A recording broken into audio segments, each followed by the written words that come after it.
My brother got a luxury watch for his birthday. Dad said, "You deserve the best." I opened my gift, a secondhand toaster. Mom laughed. "Now you can learn to cook." I quietly packed my things and left. 4 days later, my parents called in shock. "Why haven't you come home?" I, 24M, got a secondhand toaster while my brother got a luxury watch. I sat at the dining table watching the golden wrapping paper fall away from my brother's gift. The Rolex box gleamed under the chandelier. Dad clapped him on the shoulder and told him he deserved the best, that his promotion at the firm was just the beginning of great things. Mom was already taking photos, gushing about how handsome it looked on his wrist. Then they turned to me. My gift came in a plastic grocery bag. No wrapping, no card. I pulled out the toaster and felt the weight of it in my hands. It was old, scratched, with someone else's crumbs still stuck in the slots. Mom laughed and said now I could finally learn to cook, that maybe I'd stop being such a burden. Dad didn't even look up from admiring my brother's watch. I set the toaster down carefully. I thanked them. I excused myself and went upstairs to my childhood bedroom. It took me 40 minutes to pack everything that mattered. Clothes, documents, laptop, the few things I'd bought with my own money from my part-time job at the community college library. I left behind everything they'd ever given me. The bed, the desk, the books they'd bought when they still pretended to care about my education. I took the toaster though. I don't know why. I walked out the front door while they were still celebrating downstairs. Nobody noticed. I'd been saving money for 2 years. Not much, but enough for a security deposit and first month's rent on a studio apartment across town. I'd found it weeks ago just in case. I'd always told myself I was being paranoid, that things weren't really that bad. But I'd kept the listing saved anyway. The apartment was small and the heating didn't work great, but it was mine. I slept on an air mattress that first night, and it was the best sleep I'd had in years.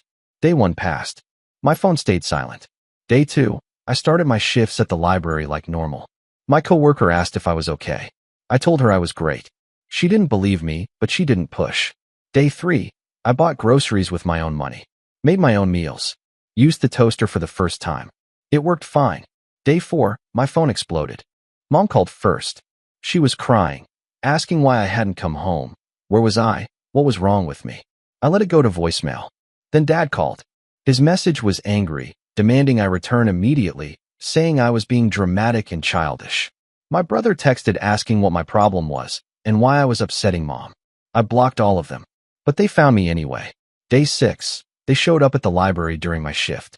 My supervisor had to ask them to leave when Dad started raising his voice in the reference section. Mom kept crying, making a scene, asking how I could do this to them. I stayed in the back office until they left. That night, my brother came alone. He knocked on my apartment door for 20 minutes. I didn't answer. He finally slid a note under the door telling me I was tearing the family apart, that I needed to think about someone other than myself for once. The note also mentioned that Mom was so distraught she'd stopped eating, that Dad was worried sick. I threw the note away. A week passed. Then 2. The calls and messages slowed down, but never fully stopped. They tried different approaches. Guilt, anger, bargaining. Mom sent me a long email about how much she loved me and how she didn't understand what she'd done wrong. Dad sent me a text saying I was cut off from any family financial support, as if I'd been receiving any. My brother tried the reasonable approach, suggesting family therapy, saying everyone just wanted to talk. He never once acknowledged the watch, never mentioned the toaster. I kept going to work, kept paying my bills, kept living my quiet life. Then my grandmother called. I almost didn't answer because I thought they'd gotten to her, convinced her to guilt trip me. But her voice was different. Soft. Sad. She asked if she could visit. Just her. I said yes. She showed up with groceries and helped me put them away without commenting on my small kitchen or cheap furniture. We sat on my second-hand couch and she made tea in my one nice mug. She asked me to tell her everything. So I did. I told her about being 12 and bringing home straight A's the same day my brother brought home B's, and how they took him out for dinner while I got a nod. I told her about applying to colleges and getting into a good one with a partial scholarship, and how Dad said it was too expensive and I should go to community college instead, but then they paid full tuition for my brother at a private university. I told her about working 2 jobs through college while living at home and being expected to contribute to household expenses while my brother got an allowance. I told her about every birthday, every Christmas, every achievement that went unnoticed while my brother's mediocrity was celebrated. I told her about the toaster. My grandmother didn't interrupt. She just listened, her tea getting cold in her hands. When I finished, she was quiet for a long time. Then she told me something I didn't know. She said that when I was born, my parents were struggling financially. Dad's business had failed and Mom had just lost her job. I was an unplanned pregnancy. They weren't ready. Then, 3 years later, when they were stable again, they had my brother. He was planned, wanted, the baby they'd meant to have when they were ready. She said she'd watched them treat us differently our whole lives. She tried to intervene, tried to talk to them, but they didn't see it. In their minds, they loved us equally. They just had higher expectations for my brother because they'd invested more in him. They saw me as resilient, independent, someone who didn't need as much attention. I asked her why she never told me. She said she'd hoped they'd realize it themselves, that they'd wake up before it was too late. She squeezed my hand and told me she was proud of me, that leaving took courage, that I deserved better. After she left, I cried for the first time since moving out. 3 weeks after I left, my parents showed up at my grandmother's house demanding she tell them where I lived. She refused. Dad threatened to cut her off from family events. She told him she'd raised him better than this, and if he couldn't see what he'd done wrong, he had more problems than just a missing son. My brother called her a traitor in the family group chat. She left the group chat. A month in, I got a letter from Mom. Not an email, an actual handwritten letter. It was 6 pages long. She wrote about her childhood, about being the least favored among her siblings, about how much it hurt. She wrote about promising herself she'd never do that to her own children. She wrote about not understanding where she went wrong. She never apologized for the toaster. She never acknowledged the pattern. She wanted me to explain where things went wrong, as if it was a mystery she couldn't solve, as if she'd somehow loved us equally and I was just being sensitive. I didn't write back. My brother tried a different approach. He sent me a screenshot of a job posting at his firm, entry-level, but with good pay. He said he'd put in a word for me, that this was my chance to get my life together. He said if I came back and apologized to Mom and Dad, we could all move forward. I blocked his number too. 2 months after I left, I got a promotion at the library. It wasn't much, but it came with better hours and a small raise. I started taking online classes to finish my bachelor's degree. I made friends with my neighbors. I adopted a cat from the shelter. I built a life without them. 3 months in, my grandmother told me Mom had been asking about me at church, telling people I'd abandoned the family over a misunderstanding. Playing the victim. Dad was telling business associates I was going through a phase, that I'd be back once I matured. My brother was telling his friends I was jealous of his success. None of them understood. For months after I left, I ran into my brother at a coffee shop. I saw him first and tried to leave, but he caught up to me outside. He looked tired, stressed. He asked if we could talk. I told him no. He said the family wasn't the same without me. That Mom was depressed. That Dad missed me, even if he couldn't say it. That they wanted me to come to Sunday dinner, that we could work things out. I asked him if he still had the watch. He looked confused. Said of course he did. I asked him if he knew what I got for my birthday. He hesitated. Said he remembered I got something for the kitchen. He didn't remember what. I walked away. 5 months in, Dad had a minor health scare. Nothing serious, but enough that the family rallied around him. My grandmother called to let me know, but said she understood if I didn't want to visit. Mom sent me a text saying Dad was asking for me. My brother sent a long message about family responsibility and being there when it counts. I sent flowers to the hospital. No card. No name. My grandmother told me later that when the flowers arrived, Mom cried and insisted they were from me. Dad threw them away. He said if I couldn't show up in person, he didn't want my empty gestures. 6 months after I left, I finished my degree. I walked across the stage at my community college graduation with my grandmother in the audience. She was the only family I invited. She brought flowers and took photos and took me to dinner after. She told me she'd never been more proud. I didn't tell my parents. They found out through social media when one of my friends posted a photo. Mom called crying, asking why I didn't tell them, saying they would have come. I didn't answer. My brother sent a congratulatory text that felt obligatory. He mentioned his firm again. Said the offer still stood. I deleted the message. 7 months in, things had settled into a new normal. I had my apartment, my job, my cat, my life. The calls from my parents had dwindled to occasional check-ins that felt more like territory marking than genuine concern. My grandmother visited every other week.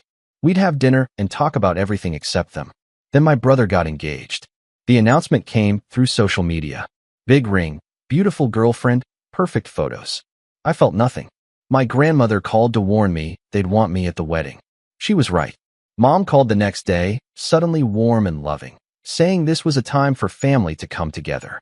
Dad sent a formal email saying my presence was expected, that we could put our differences aside for one day. My brother texted asking me to be a groomsman. I said no to all of them. The backlash was immediate.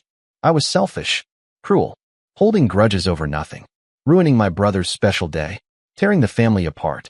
The messages came from extended family members I barely knew, all telling me the same thing. Get over it. Show up. Be the bigger person. I muted all of them.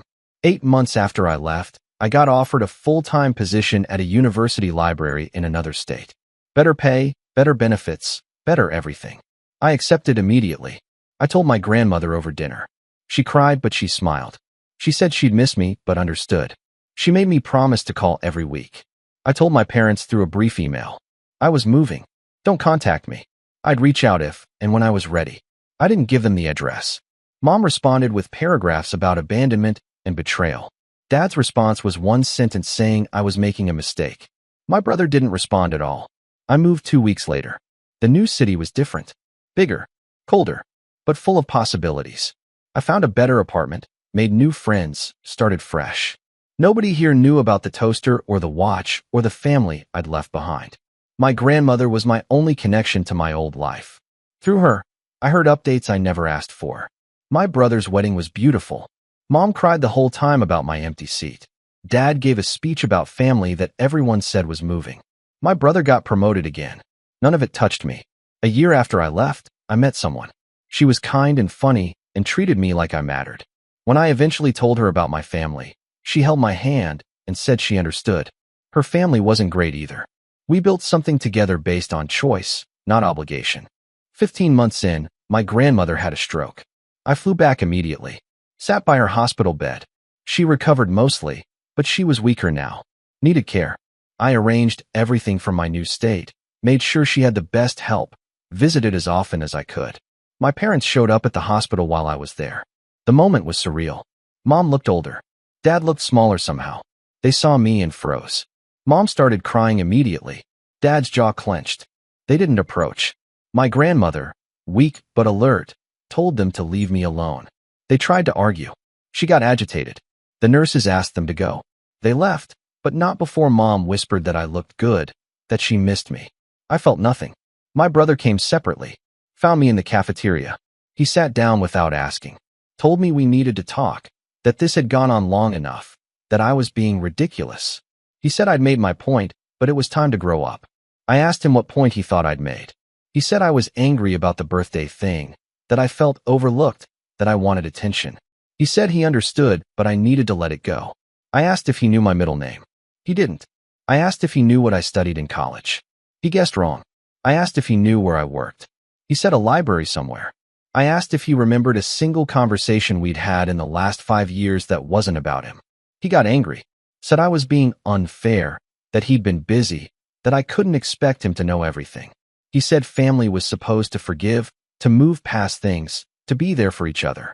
I told him family was also supposed to notice when you existed. He left angry. 18 months after I left, my grandmother moved into an assisted living facility near me. I visited her 3 times a week. We played cards, watched her favorite shows, talked about my life, my girlfriend, my work. She never brought up my parents unless I asked. Sometimes I asked.